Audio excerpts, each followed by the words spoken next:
YouTube members channel a little bit later.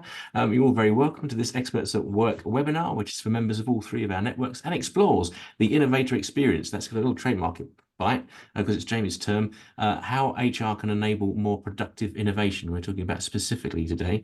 So welcome to Jamie Chu, who's the MD of Studio Zao and is an expert in innovation who's worked, as he was just saying, with the NHS, Pentland Brands, Sony Music and HSBC, amongst others. And what's really interesting about this and what I'm really taken by about this is how Jamie thinks about innovation, breaking it down, talking about the process, going past some barriers first, and then we're going to have a discussion about what you feel is the best approach to innovation in your organization. So in the breakout rooms we'll have later, and I'll repeat this later, obviously, we're going to ask you, how does HR think it can enable more innovation? So it's all about enabling more innovation. So pop yourselves on mute if you haven't already. We're recording this session, as I say, and we'll go 20 minutes or so from Jamie, and then a breakout room session, then back in the round to swap notes with a hard finish at 1300. Jamie, if I can trouble you to start with your slides, that would be great.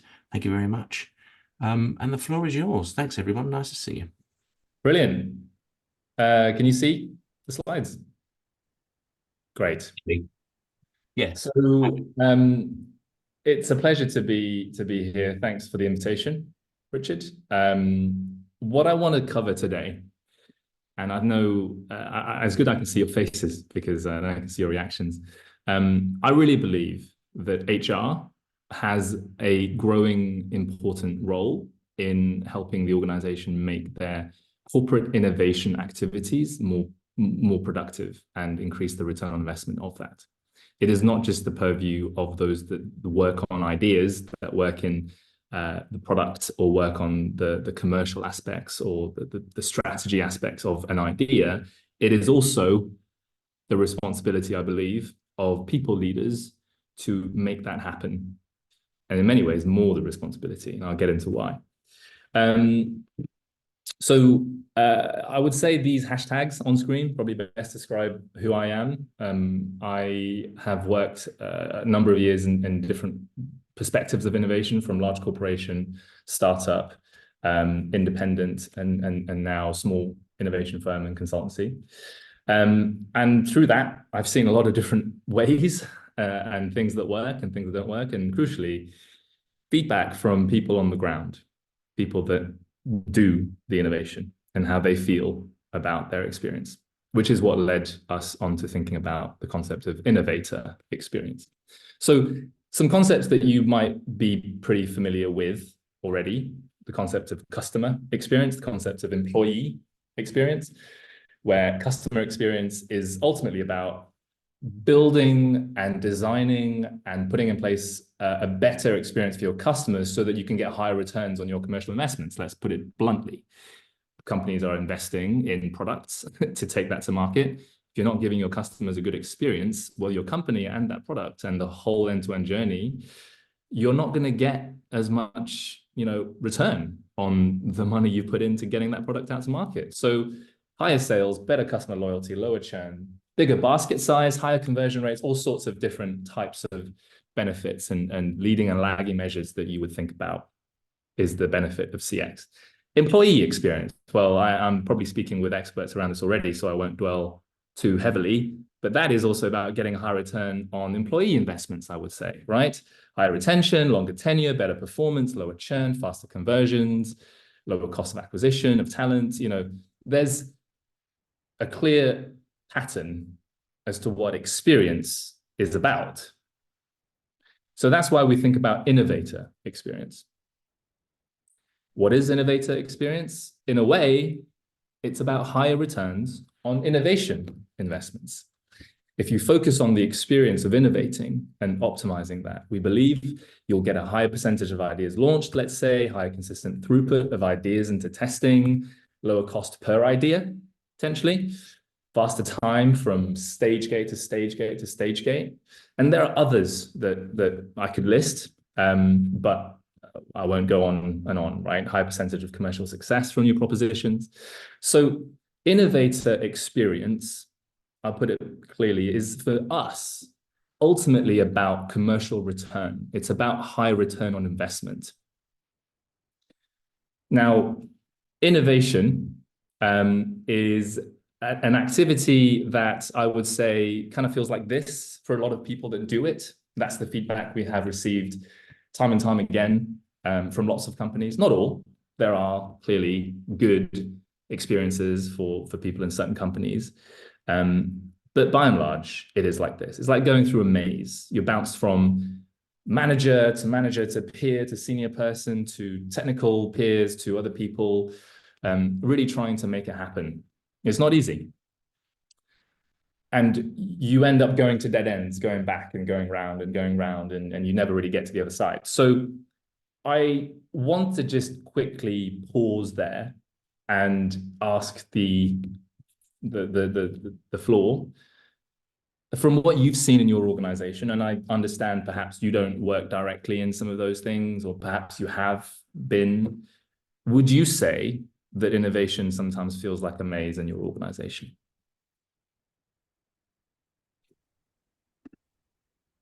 Any thoughts on that from anybody? Yeah, I would definitely agree with that. I think you could get bogged down by kind of all the red tape that gets in the way of maybe being as agile as you want to be when you're trying to innovate. Yeah. And that's definitely feedback that we have across the company, and that's actually kind of a mind shift change that we're trying to do culturally here, that to kind of break away from those traditional barriers and make sure that we're going to be as successful as possible. And also it helps engage our colleagues because they don't want to be blocked by red tape and having that, I suppose, maze type feeling. They want to be able to go and innovate in the best way possible. So yeah, definitely get that. Brilliant. Bogged down. It's a good phrase. Any other thoughts?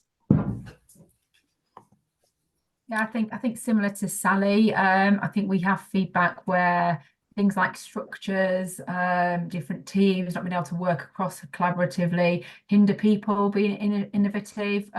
So people get a bit tired of that. So there's often barriers. So we have similar feedback to that. So certainly recognise that kind of maze that you showed before. Okay, cool. Well, I'm glad to hear it. Well, I'm not glad to hear it, but I'm relieved to hear that we're on a similar wavelength in terms of experience. And so in terms of moving forward, the question that we often ask ourselves is, how can you actually shorten the time it takes to generate measurable value from innovation investments, right? Because ultimately that's what the business wants to care about. Measurable value can be different things. It could be financial, it could be environmental, it could be social, whatever it might be. How do you shorten the time it takes to get there? And reduce the resources it might take to be able to get there. So generate that value in a way that is most productive, in a way that doesn't cost an arm and a leg, and is faster and more efficient, so that maybe you can do it again faster. Maybe you can do it twice in the same amount of time it would have taken you before, or 3 times, and thus you get more productivity. And you may be increasing the throughput of what you can get, what you can get through to the other end, right? As I said, you can do it 2-3 times in the same period. You're increasing the amount of learning, increasing the amount of chances that you get to be able to make one of those ideas really successful. And often that is visualized in a sort of a pipeline-y visual, very similar, not dissimilar to this. You've got on one end opportunity identification, and it looks different for different companies. They will have different sorts of teams looking out there in the big wide world about research and new inventions. They might be looking internally at ideas from employees. They might be speaking to partners and alliance partners about ideas. So identifying opportunities is the front end. And then you go all the way through to deciding opportunities, developing it, testing it, validating it, and then, scaling and producing it. So obviously there are many steps in between, but keeping it simple, it's sort of this journey. And you have a portfolio of ideas and things that you're working on in every single one of those stages, that you want to go from a lot of high-level ideas all the way through to fewer things, but they will work, right? Now, what are some of the challenges and bottlenecks that you face in your organization today around this? Just a very quick question. I'd like to ask you guys before I share some of the things that we have seen from working with clients. Do you guys have any thoughts around that?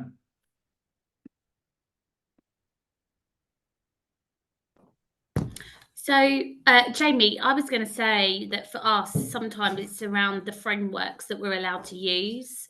So, kind of in the public sector, if you want to do certain things, there are already kind of some prerequisites that have already been decided upon in terms of what commercial frameworks you can use, what suppliers you can use, and they might not necessarily be the types of organisations that you think are the best ones to do the piece of activity that you're kind of inclined to do, but you're kind of the red tape, the bureaucracy means that you have to. And I definitely think that's some of the challenges that kind of we're facing in our kind of part of the world. Okay, so a sort of prescribed rigidity in what you can and can't do, which creates bureaucracy, creates rigid boundaries that, add to that maze. 100%. Okay. In the past, we've had some tech barriers, so we're currently changing our whole tech stack. It's transformation we're going through at the moment. So obviously that will hopefully allow us to be able to innovate much more going forward. But yeah, technology has definitely been a barrier in the past. Right. Okay. Sally, you was also saying, well, you're not that there's a mindset change that you're looking to create as well. Yeah. So just as an organisation, we've historically been kind of the waterfall project view, whereas we're moving to a much more agile viewpoint and way of working. So again, that's different, so people need to kind of get their minds into a different space as to how that works and how that feels for us as an organisation. Yeah, brilliant. Well, thanks again for sharing some thoughts on that. So, I mean, for us, there are lots of those challenges. There's technology. There's alignment, I think, as well, from the perspective of some of the people doing innovation. Not only is it tough from a, let's say, more black and white perspective of, are we allowed, are we not allowed? Oh, we're not allowed in most instances to do it this way. We have to really go around the houses. We have to try and find other ways, more smart to loophole it. Oh, we can't do it that way because, it's not on the framework and it takes us twice as long, 3 times as long to now figure it out. Technology says no, we don't have the data for it, right? We don't know where the data's going to come from. We hear that a lot. We also hear the challenge around getting buy-in, around finding the right people to get buy-in, especially in the earlier stages. I think that when we've seen organizations that really struggle with that, they're organizations that don't have a vehicle designed to be a space within which you have roles for innovating, and you have people that play a certain role of being a sponsor, being a mentor, being a subject specialist, or whatever it might be, and people who are the roles of innovating and being the innovator. Those vehicles and spaces, if they exist, do mitigate this problem. But most organizations, even when they do have it, actually it's not well known enough across the whole organization, and we still find people that are trying to innovate, making new ideas happen, and are just sort of in a sea of not really sure where to go. And so there is a people aspect to some of the bottlenecks and challenges, and then there are other technical issues around how do you actually integrate and scale ideas that often are developed at the fringes of the organization. That's not the core business. It's not the BAU. So it's, being developed over there, and most people don't know about it until it becomes a thing. And then now all of a sudden it has to be, considered and taken into our roadmap and funded and resourced, and then that integration back into the operating model can also be very tough. So there are quite a few different challenges going through this kind of process. But I'd like to park that just for a little bit. And the reason why I want to park that is because we found it's useful to think about innovation funnel, pipeline, portfolio in a bit of a different way, which is a more human way, which is it's the people that come up with ideas, right? Whether it be people inside the organization, people outside, groups of people, pairs of people. Sometimes it's your kids giving you a spark for something and you think of that. It's the people that come up with ideas, right? So those circles in this diagram, those ideas come from people. And it's the people that make them happen. So around every single idea project, you've got different people working on it. Someone who's maybe technical, someone who's scientific, someone who is commercial, someone who is senior to be able to give the air cover. Whatever that might be, you have different people working on making these ideas happen. And they, in turn, are supported, sponsored, enabled by other people, right? You've got managers who often are maybe the immediate line of, okay, I will allow you, I will be okay with you doing something of a side project because I can understand, you know, the value of it. I'm all for this sort of activity. I think it breeds the right skill sets and the mindset, which will bleed into other areas of work that we do or whatever that might be. Executive sponsors, because I believe that this really fits with a strategic imperative that we have. And I want to be able to take some new propositions into that space and test them and see if it works. So there are others who then enable and sponsor innovation to happen. So in many ways, the protagonists of innovation are not the ideas. The protagonists are the people. And it's something that we realize is lost in most organizations, large organizations, because it's very easy to just think about the ideas.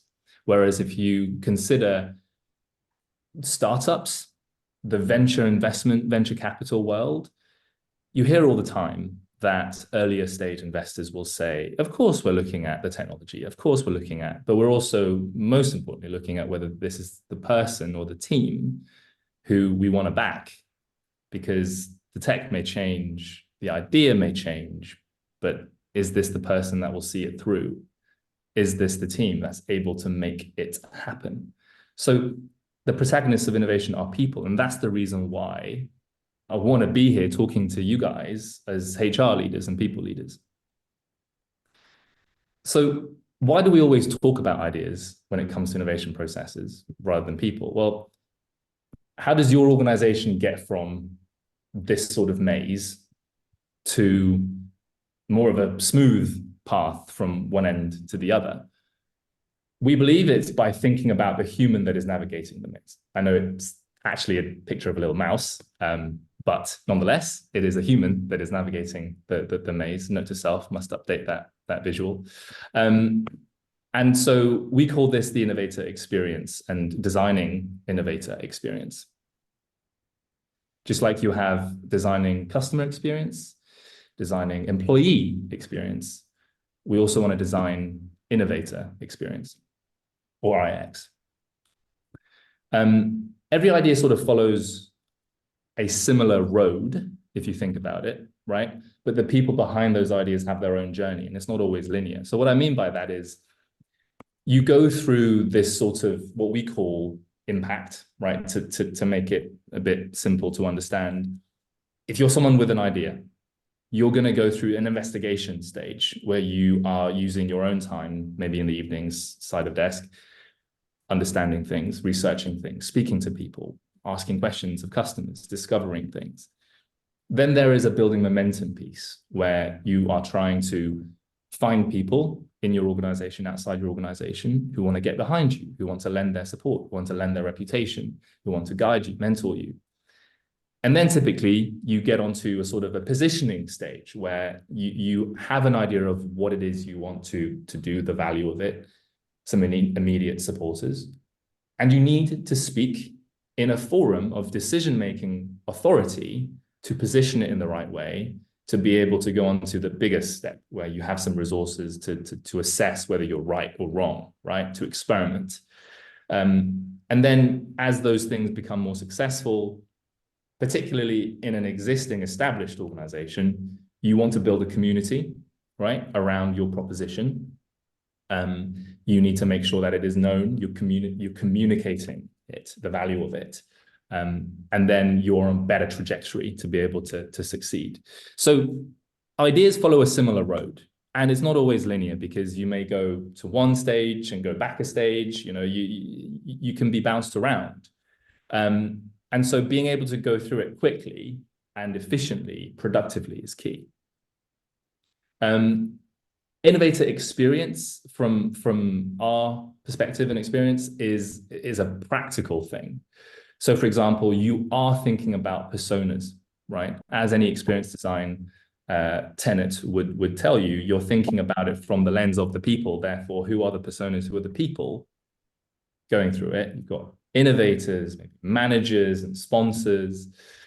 From the innovator perspective, the process to structure and submit ideas is an onerous one and complex. It's stopping me taking it forward. It's a pain point.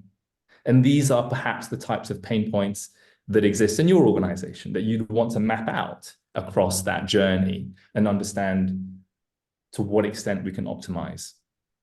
For managers, perhaps it's I'm not well equipped to deal with the requests for time and capacity to work on ideas, and I'm not able to signpost them to the right support resources, right? Maybe for sponsors, it's, do I really know how to recognize and value and validate good innovation ideas?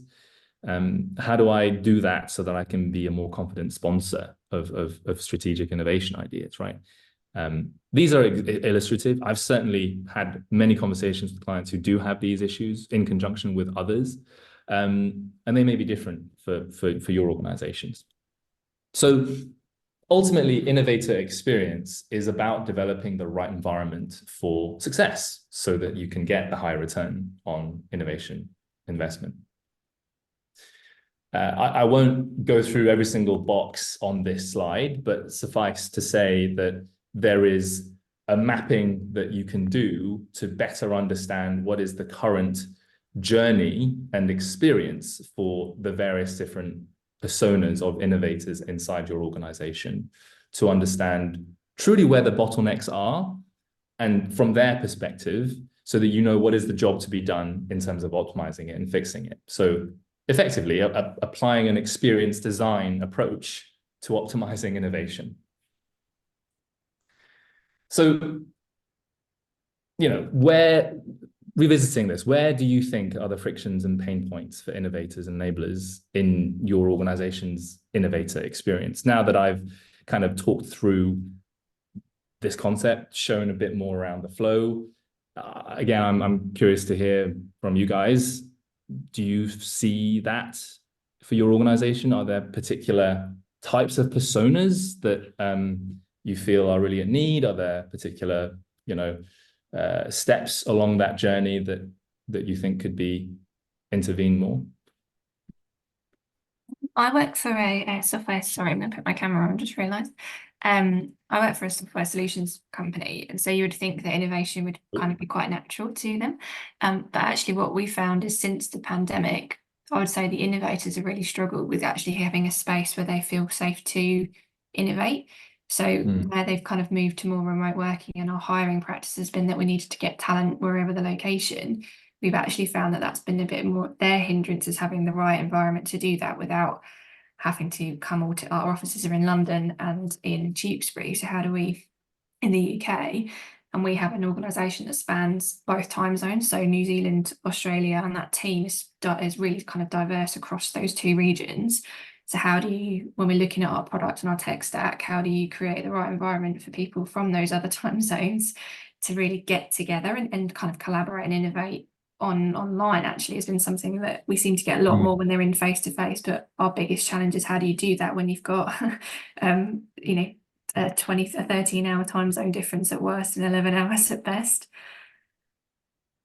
So probably quite a niche one for me, but I thought I'd share it in case someone's in that situation.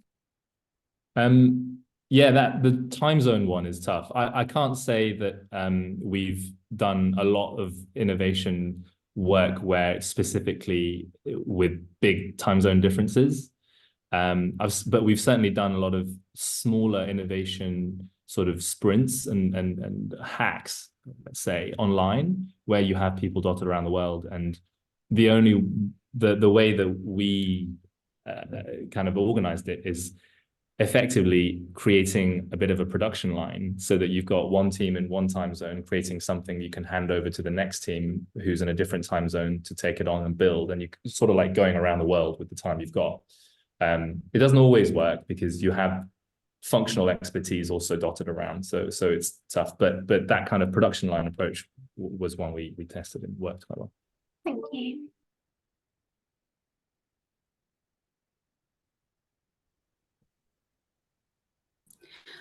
I was going to say, Jamie, I think for us, sometimes it's having that seat round the table. Yeah. So the people that can enable that innovation to happen, a lot of the time, egos can get in the way because someone has spotted a gap or someone has spotted an opportunity, but actually minds aren't open to actually thinking about changing or doing something a bit differently. And so innovators are having to navigate a whole new territory, which sometimes you see that they can retract from actually trying to kind of push something forward. We've seen this in our digital teams, where they are doing absolutely loads of work to try and progress ways of doing things, being more efficient, kind of doing more for less. And they're getting quite a bit of pushback from within the business because it crosses a number of different patches. And actually we found that people are becoming quite protective. Right. Very interesting.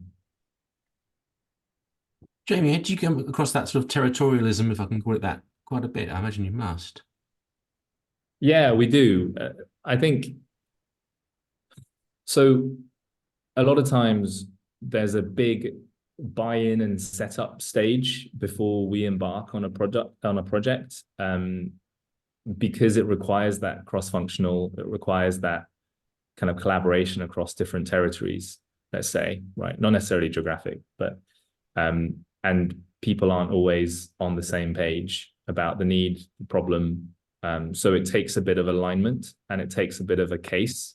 So I'm not sure whether that's precisely the same challenge you see in your organization in the same way. I think principally it's similar, but I think, you know, on a day-to-day BAU basis is always a territorial challenge. And when you have innovators who are trying to navigate all of that, it's really tough.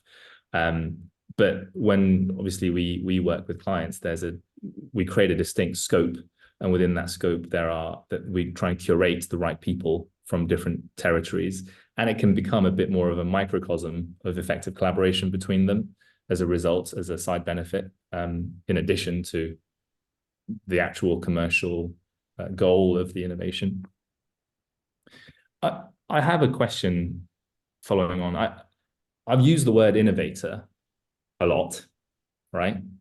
And I've noticed that no one here has actually said, well, what do you mean by innovator? You've all kind of jumped in and said, oh, I know innovators. We see them. They're struggling. I know exactly who I'm looking for. So that's an interesting observation. I think I'm interested in that. So how come you guys all feel like actually the definition of innovator is really clear?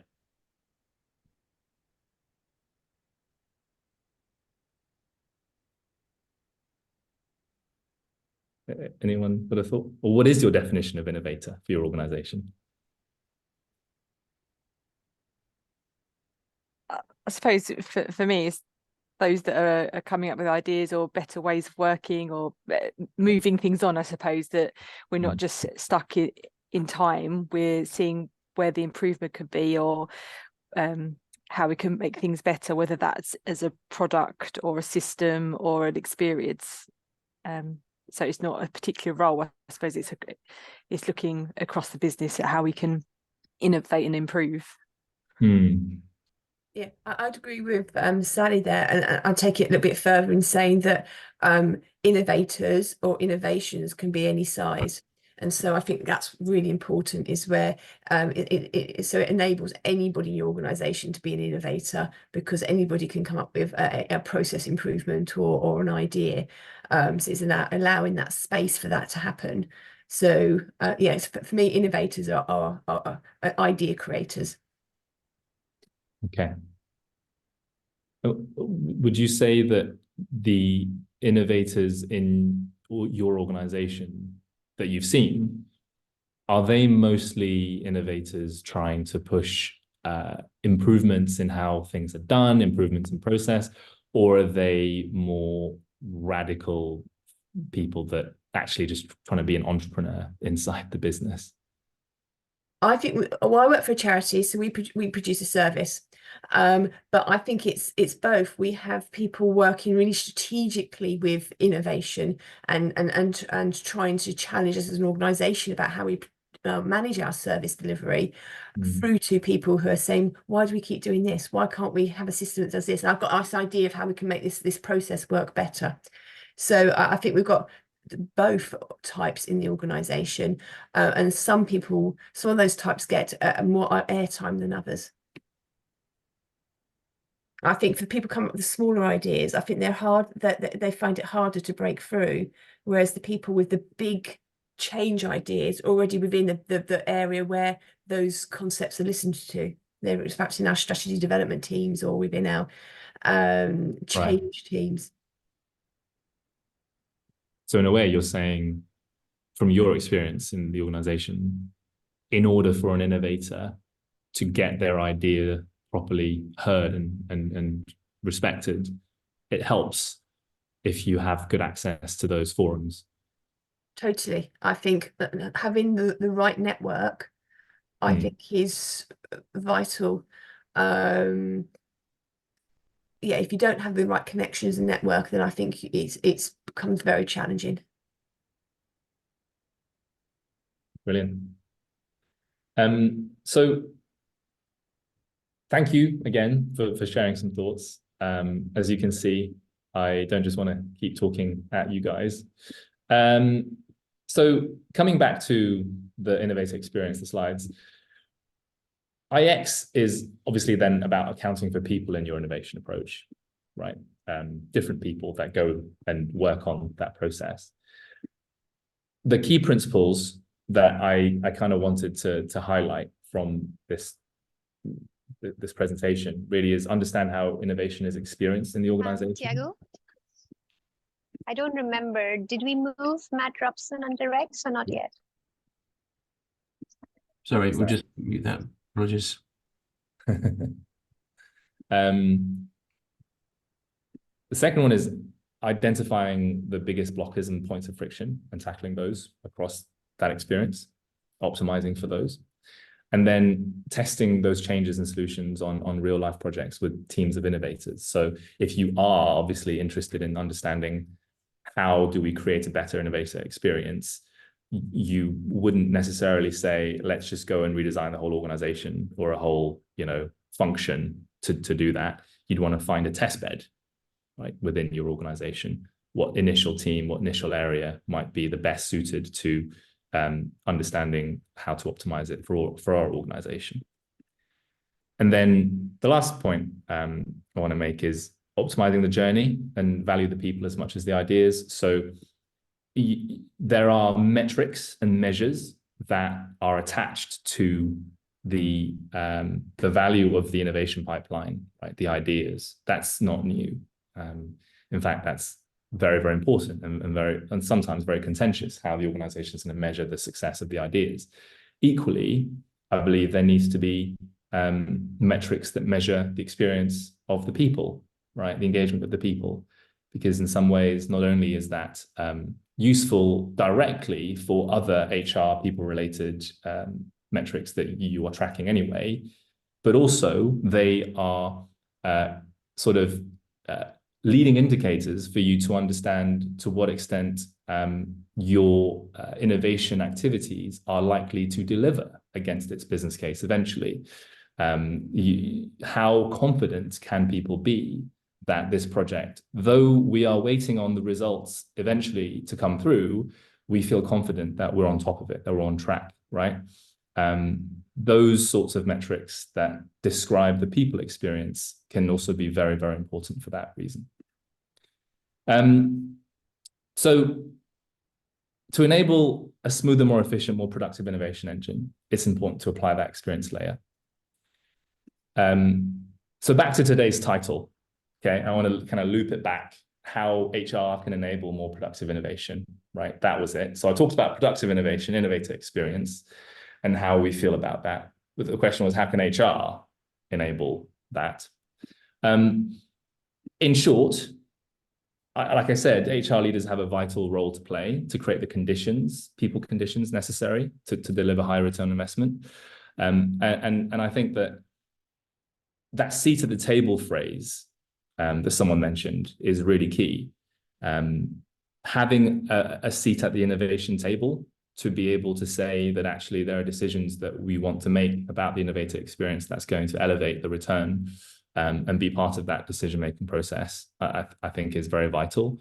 I want to be honest, right? I don't want to beat around the bush or lie or misrepresent things.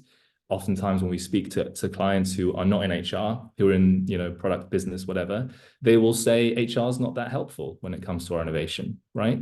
And there are various reasons behind that, but I always think that's a real missed opportunity, because HR can be a real boon, can be a real enabler to amplifying the success.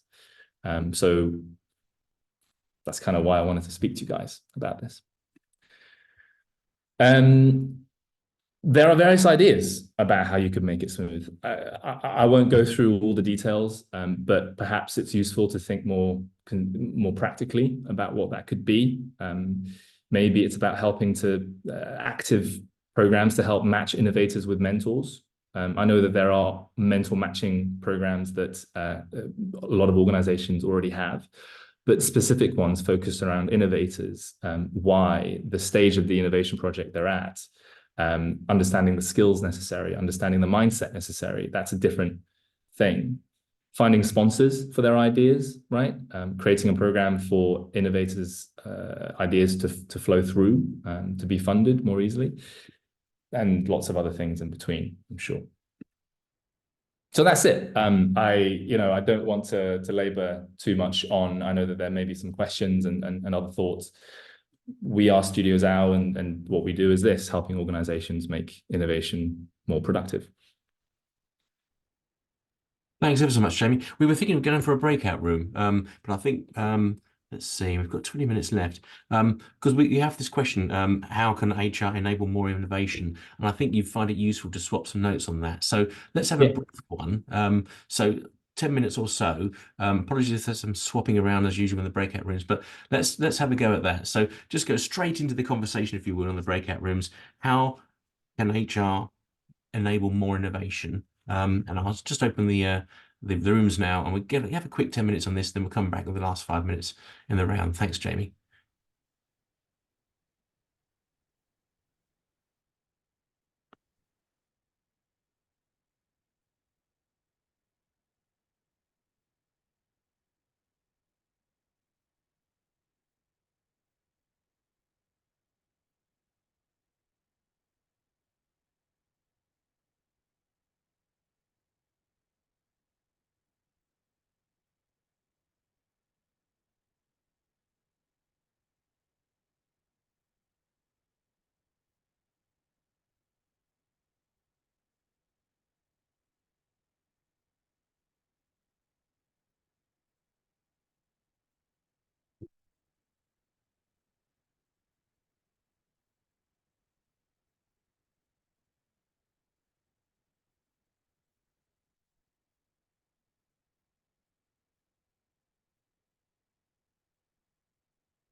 Of, rocking the status quo. So thoughts on that, reactions to the session, reactions to your conversation, questions for Jamie. Also mindful, there's a great question in the chat from Kathy Webster. Thanks, Kathy. Where have you seen HR contribute really positively to a specific innovation initiative? So if anyone has any thoughts on that, that would be much appreciated, either in the chat or here. What are your conclusions? Oh, I'm happy to go first. Anton was getting very excited just as you beeped us back rudely into this meeting, Richard. We in our room had a really interesting conversation really about culture and values. I'm in the people and culture team, so culture is embedded in what I think about, and actually setting that cultural expectation. What is the cultural expectation we want to set around innovation in our organisation? And that's actually something we've been doing a lot of thinking about where I am, and then how's that lived then through our values, but particularly thinking about the language we use around this, so that actually it's accessible to everybody. We started using language. When we're thinking about our culture, our CEO said, we're a charity. He said he wanted us to be entrepreneurial. Great, but actually, did that mean anything to our operational team members? Did they really know what that meant for them in terms of their roles? And actually, we've checked that and actually come back with actually what we needed to be was forward thinking, looking to the future, and using vision of what we want to be for the future to inspire innovation. So yes, we're talking a lot about culture, the values, the language that we used, and then where you rudely cut Anton off in his prime was we then started thinking more about how we the employee experience of innovation. How do we recognise and reward when people are doing these things? How is that converted then to encourage others to contribute to that? So I sort of paraphrased a little bit of what you said there, Anton. I'm sure it would have gone slightly more in depth, but yeah, it was a really interesting conversation we were having. Thanks, Caroline. Well, I'm going to have to bring you in, Anton, now, because otherwise it just it's going to end on such a bad note, because you just closed down the Innovator. Well, I was just about to get onto my soapbox, which I think you've heard me talk about for years. I've been trying to encourage HR to embrace innovation as part of their portfolio, on the basis that what's it all about? It's what happens inside people's heads. It's what happens in the space between people, and in the context of all these conversations there, and it's the organizational culture, context, all the job descriptions, reward structures there. No one else really understands these things. Finance isn't going to really make innovation better, or they might provide the funds for that there. It's all about people and their experiences, both internally in relationship to others and in getting things done. And it has seemed to me for 2 decades that it's waiting there for HR to seize it and have a direct impact on it. And it, other than sitting in the R&D space or whatever, it's a bit of an orphan. It's an intangible quality that differentiates the best organizations from others. And I think that's the space that HR can really take on, because in a sense, it stakes its claim in other areas there to exactly those qualities, but not in something called typically the innovation box. Very nice, Anton. Thank you. I just explained to the group Anton's on our advisory board, has been from the start, and introduces us to people like Jamie. So reactions from the group to what Anton was saying there, either from Jamie or from network members?